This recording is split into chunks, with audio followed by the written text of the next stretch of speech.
Hello everyone, আমি এখন আসলাম মহাশ্মশান কালীবাড়ি কেন্দ্রীয় মহাশ্মশান দুপচাচিয়া বগুড়া। দেখেন, শেষ নিদ্রালয়। আমি এখন ঢুকবো দুপচাচিয়ার এই মহাশ্মশানে। চমৎকার সুন্দর এই মহাশ্মশানটি, দেখ কত সুন্দর।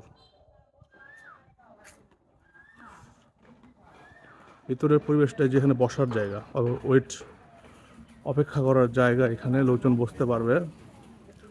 আর এইটা হচ্ছে চুল্লি, একটাই চুল্লিটার যে অসাধারণ সুন্দর উপরের ডিজাইনটা, এখানে আসলে সবাইকে আসতে হবে, আগে আর পরে। এই সেই শ্মশানের যে মানে সৌন্দর্য, দেখেন কত সুন্দর। একটু অল্প জায়গার মধ্যে খুব সুন্দর দুপচাচিয়া শ্মশান। সবাই সুস্থ থাকবেন, ভালো থাকবেন।